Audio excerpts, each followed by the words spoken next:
नाजरीन Pakistan super league season 11 का मेला सजन ਨੂੰ ਤਿਆਰ ਹੈ ਤੇ ਗੈਰ ਮੁਲਕੀ ਖਿਡਾਰੀਆਂ ਦਾ ਸਿਲਸਿਲਾ ਵੀ ਅਹਿਮਦ ਦਾ ਸਿਲਸਿਲਾ ਜਾਰੀ ਹੈ। ਜੇ ਅਸੀਂ ਇਸ ਹਵਾਲੇ ਨਾਲ ਗੱਲ ਕਰੀਏ, ਮਾਰਕ ਚੈਪਮੈਨ ਤੇ ਡਿਵੌਨ ਕੌਨਵੇ ਨੇ ਇਸਲਾਮਾਬਾਦ ਯੂਨਾਈਟਿਡ ਨੂੰ ਜੁਆਇਨ ਕਰ ਲਿਆ ਤੇ ਸਟੀਵ ਸਮਿਥ PSL ਦੇ ਸਭ ਤੋਂ ਮਹਿੰਗੇ ਖਿਡਾਰੀ ਨੇ, ਉਹਨਾਂ ਨੇ ਵੀ ਮੁਲਤਾਨ ਸੁਲਤਾਨ ਦਾ ਸਕੁਆਡ ਜੁਆਇਨ ਕਰ ਲਿਆ ਤੇ ਹੁਣ ਮੁਲਤਾਨ ਦੀ ਟੀਮ ਬਾਕੀ ਟੀਮਾਂ ਨੂੰ ਜੇ ਅਸੀਂ ਕੰਪੇਅਰ ਕਰੀਏ ਬਹੁਤ ਤਗੜੀ ਨਜ਼ਰ ਆ ਰਹੀ ਹੈ। ਹਰ ਲਿਹਾਜ਼ ਨਾਲ ਤੁਹਾਨੂੰ ਪਤਾ ਜਿਹੜੇ ਮਾਮਲਾ ਚੱਲਦੇ ਰਹੇ ਨੇ ਅਲੀ ਤਰੀਨ ਦੇ ਬਾਅਦ ਵੀ ਇਸ ਟੀਮ ਦੀ ਜਿਹੜੀ ਬੋਲੀ ਹੋਈ ਤੇ ਕੱਲ ਚੇਅਰਮੈਨ PCB ਮੋਹਸਿਨ ਨਕवी साहब ने भी एक डिनर का एहतमाम किया जिन्हें गैर मुल्की खिलाड़ी तो जोड़े मुल्की प्लेयर्स ने उन्होंने शिरकत की तो नकवी साहब ने बड़ी अच्छी गल की तो शायकीन को भी माजरत की कि असी जो हम मैचेस करा रहे हैं फैंस से बगैर, यह सानू अंदाज़ा है कि क्योंकि वो हर कोई मिस करेगा। लाहौरियों की खास तौर पर ख्वाहिश है कि वो स्टेडियम में जाकर मैच देखन, लेकिन इस चीज़ तो महरूम हो गए हैं। बाकी इन्हें हवाले असीं गल करिए, साडे नाल मौजूद ने हामिद चौधरी साहब। हामिद चौधरी साहब, लाहौरियों की असीं गल करिए, मुल्तान के फैंस की सोचते पे ने, खास तौर पर स्टीव स्मिथ भी आ गए हैं, उन्होंने यही ख्वाहिश थी कि असीं स्टेडियम में जाके अपनी टीम में सपोर्ट करिए, लेकिन वो हुण नहीं कर सकणगे, की कहोगे?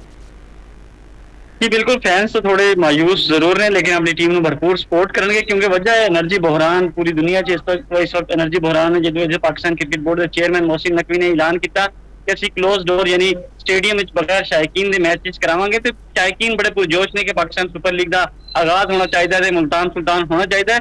तो मुल्तान सुल्तान स्टेडियम में भी जाके सपोर्ट करना चाहते थे, लेकिन हुण वो घर बैठ के अपने दोस्तों नाल बैठ के पाकिस्तान सुपर लीग में सपोर्ट करेंगे। जिवें स्टीव स्मिथ ने, साफजादा फरहान ने, बड़े जबरदस्त बैट्समैन, मुल्तान सुल्तान की बैटिंग लाइन बड़ी जबरदस्त है। शायकीन बड़े पुरजोश ने कि पाकिस्तान सुपर लीग का आगाज होना चाहिए।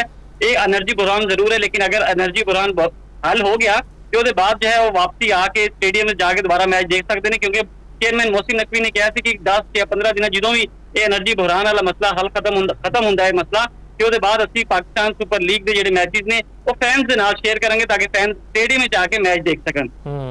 हामिद साहब, चंगा ना होंदा कि 500 तो 1000 जो लिमिटेड क्राउड कर देंगे ताकि वो आके मैच से वेखते घट तो घट, हुण बिल्कुल ही असीं फैंस नूं आउट करता है तो यकीनी तौर पर उदास से है फैंस। जी देखो, अगर फैंस आते हैं तो जो मैच का स्पिरिट होंगे वो बिल्कुल वध जाती है, प्लेयर एक जज्बा आ जाता है, प्लेयर जो सपोर्ट करने वाले फैंस होंगे ने उन्होंने भी जज्बा वध जाता है कि असं अपने जो पसंदीदा खिलाड़ी ने उन्होंने खेडते देख रहे हैं। असल पाकिस्तान सुपर लीग के जो फैंस होंगे ने यही चाह रहे होंगे कि अपने पसंदीदा प्लेयर्स जाके अपनी स्टेडियम में बैठ के सपोर्ट भी करिए, उन्होंने देखिए भी उन्होंने खेडते हुए। लेकिन हूँ हालात जोड़े ने पूरे दुनिया के इसी तरह के कि वो जाके अपनी टीमों को एनर्जी बहरान की वजह से सपोर्ट नहीं कर सकते। लेकिन जो तुम कह रहे हो 1000 तो 1500 लोगों को अगर अकोमोडेट करेंगे तो फिर वो एक नवा कल्चर शुरू हो जाएगा। शायद VIPs ओबलाइज किया जा रहा है, बाकी लोगों को ओबलाइज नहीं किया जा रहा। ये भी एक बड़ा गलत फैक्टर काउंट हो जाएगा, जिसकी वजह तो शायकीन अगर नहीं आने दे रहे, सब नूं नहीं आने दे रहे। अगर परमिशन मिलेगी तो सब नूं परमिशन मिलनी चाहिए। जिस 25-30 हज़ार लोग आके स्टेडियम में मैच देखते हैं तो एक क्राउड ही अलहदा होंदा है, एक जज्बा ही अलहदा होंदा है, मनाजिर अलहदा होंदे ने, और जो मैच देखने वाले होंदे ने, मैच खेडण वाले होंदे ने, दोनों तरफों एक जज्बा वध जांदा है। हम सब PSL 11 की गल करिए तो लंदन तो USA इन्ने बड़े शानदार रोड शो होए तो उन्हें कहा जा रहा है कि दीगर जो सीजन हो चुके हैं उन्होंने रिकॉर्ड तोड़ेगा। व्यूअरशिप का भी मोहसिन नकवी साहब ने कहा कि सानू उम्मीद है कि उनका भी एक रिकॉर्ड टूटन वाला है। तो तुहानू लगता है कि डिफरेंट वाइब्स आ रही हैं इस सीजन दी?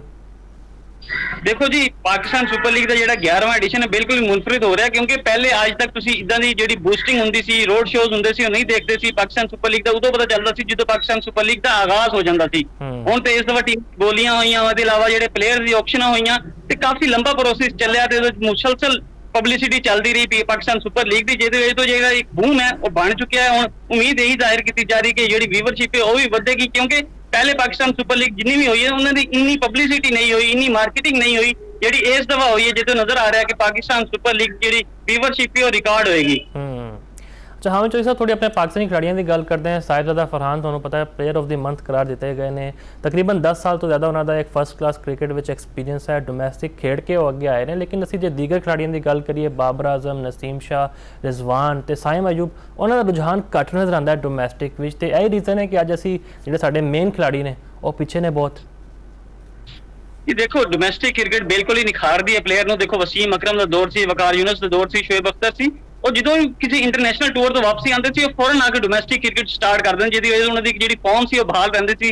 जो साढ़े हुण वड्डे स्टार्स ने वो बिल्कुल क्रिकेट डोमैसटिक क्रिकेट तो दूर होंगे जा रहे हैं। हालांकि बाबर आजम को चांस सी, लेकिन उन्होंने इंजरी का आ गया कि वो इंजर हो गए ने। फिर नसीम शाह ने जरूर पार्टिसिपेशन की। इदा ही बाकी पाकिस्तान के बाकी सारे जो प्लेयर्स ने उन्होंने डोमैसटिक क्रिकेट नूं ਤਵੱਜੋ ਦੇਣੀ ਚਾਹੀਦੀ, ਉਹਨਾਂ ਨੂੰ ਅਵਲੀਨ ਤਰਜੀਹ ਤੇ ਰੱਖਣਾ ਚਾਹੀਦਾ, ਕਿਉਂਕਿ ਉਹਨਾਂ ਦੀ ਅਗਰ ਫਾਰਮ ਬਹਾਲ ਹੋਣੀ ਹੈ ਤੇ ਉਹ ਡੋਮੈਸਟਿਕ ਕ੍ਰਿਕਟ ਨਹੀਂ ਹੋਣੀ ਹੈ, ਕਿਉਂਕਿ ਡੋਮੈਸਟਿਕ ਕ੍ਰਿਕਟ ਸੀਜ਼ਨ ਥੋੜਾ ਜਿਹਾ ਲੰਬਾ ਹੁੰਦਾ ਹੈ, ਤੁਹਾਡੇ ਕੋਲ ਚਾਂਸ ਵੀ ਜ਼ਿਆਦਾ ਲੰਬਾ ਹੁੰਦਾ ਹੈ, ਤੇ ਤੁਸੀਂ ਆਪਣੀ ਜਿਹੜੀ ਇੱਕ ਕੋਈ ਹੋਈ ਫਾਰਮ ਹੁੰਦੀ ਹੈ ਉਹਨੂੰ ਬਹਾਲ ਕਰ ਸਕਦੇ ਹੋ। ਬਾਬਰ ਆਜ਼ਮ ਕਾਫੀ ਅਰਸੇ ਤੋਂ ਨਜ਼ਰ ਆ ਰਿਹਾ ਹੈ, ਕੋਈ ਇਨ ਟੱਚ ਨਹੀਂ, ਇਨ ਫਾਰਮ ਨਹੀਂ ਹੈਗੇ, ਤੇ ਬਾਬਰ ਆਜ਼ਮ ਨੂੰ ਵੀ ਚਾਹੀਦਾ ਸੀ ਕਿ ਆਪਣੇ ਆਪ ਨੂੰ ਫਿਟ ਕਰਕੇ ਕੋਸ਼ਿਸ਼ ਕਰਦੇ ਕਿ ਡੋਮੈਸਟਿਕ ਕ੍ਰਿਕਟ ਵਿੱਚ ਆਪਣੇ ਆਪ ਨੂੰ ਲੈ ਕੇ ਆਂਦੇ, ਤੇ ਡੋਮੈਸਟਿਕ ਕ੍ਰਿਕਟ ਦੇ ਨਾਲ ਜਿਹੜੇ ਪਲੇਅਰਸ ਨੇ ਉਹਨਾਂ ਦੀ ਗਰੂਮਿੰਗ ਵੀ ਹੁੰਦੀ ਹੈ, ਉਹਨਾਂ ਨੂੰ ਨਵਾਂ ਸਿੱਖਣ ਨੂੰ ਵੀ ਮਿਲਦਾ ਹੈ, ਤੇ ਉਹਨਾਂ ਦੀ ਜਿਹੜੀ ਫਾਰਮ ਹੁੰਦੀ ਹੈ ਉਹ ਬਹਾਲ ਹੁੰਦੀ ਹੈ। ਤੁਸੀਂ ਵੱਡੇ ਵੱਡੇ ਜਿੰਨੇ ਵੀ ਲੈਜੈਂਡਸ ਦੇਖ ਲਓ, ਉਹ ਡੋਮੈਸਟਿਕ ਕ੍ਰਿਕਟ ਨੂੰ ਕਦੀ ਵੀ ਨਹੀਂ ਛੱਡਦੇ।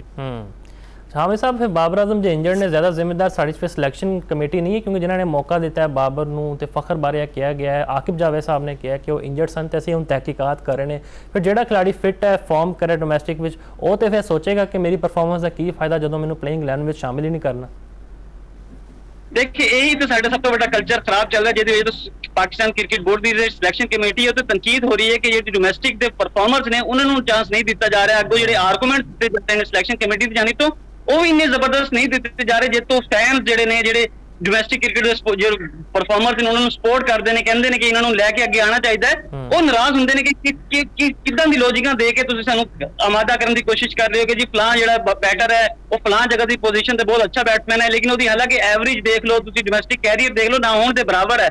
ਹਾਲਾਂਕਿ ਜਿਹੜੇ ਟੌਪ ਪਰਫਾਰਮਰ ਨੇ ਉਹ ਪੂਰੇ ਸਾਲ ਮਿਹਨਤ ਕਰਦੇ ਨੇ, ਪੂਰਾ ਸਾਲ ਟੌਪ ਪਰਫਾਰਮਰ ਰਹਿੰਦੇ ਨੇ, ਪੂਰੇ ਟੂਰਨਾਮੈਂਟ ਦੇ ਬਿਹਤਰੀਨ ਪਲੇਅਰ ਕਰਾਰ ਦਿੱਤੇ ਜਾਂਦੇ ਨੇ, ਲੇਕਿਨ ਉਹਨਾਂ ਨੂੰ ਚਾਂਸ ਨਹੀਂ ਦਿੱਤਾ ਜਾਂਦਾ, ਜਿਹਦੀ ਵਜ੍ਹਾ ਤੋਂ ਪਰੇਸ਼ਾਨ ਨੇ।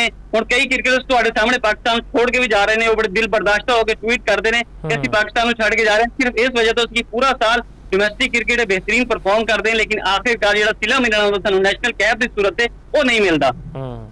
आमिर साहब जैसी गल करिए 2027 ਦਾ ਅੱਗੇ T20 ਵਰਲਡ ਕੱਪ ਆ ਰਿਹਾ ਤੇ ਸਲਮਾਨ ਆਗਰ ਨੂੰ ਹਟਾਉਣ ਦੀਆਂ ਗੱਲਾਂ ਹੋ ਰਹੀਆਂ। ਸ਼ਾਹੀਨ ਸ਼ਾਹ ਅਫਰੀਦੀ ਤੁਹਾਨੂੰ ਪਤਾ ਹੈ ODI ਦੇ ਕੈਪਟਨ ਨੇ ਤੇ ਸਾਡੇ ਹੈੱਡ ਕੋਚ ਮਾਈਕ ਹੈਸਨ ਨੂੰ ਵੀ ਕਹਿੰਦੇ ਨੇ ਕਿ ਹਟਾ ਦਿਓ, ਤੇ ਇਵੇਂ ਦੀ ਜਿਹੜੇ ਐਕਸਪੀਰੀਅੰਸ ਹੈ ਜਿਵੇਂ ਇੱਕ ਤਬਦੀਲੀਆਂ ਕਰਨ ਦੀਆਂ ਗੱਲਾਂ ਹੋ ਰਹੀਆਂ ਤਜਰਬਾਤ ਦੀਆਂ, ਇਹਦਾ ਕੋਈ ਫਾਇਦਾ ਹੋ ਸਕਦਾ ਹੈ ਪਾਕਿਸਤਾਨ ਨੂੰ ਜੇ ਫਿਰ ਕਿਸੇ ਨੂੰ ਕੈਪਟਨ ਬਣਾਉਣਾ ਹੀ ਹੈ?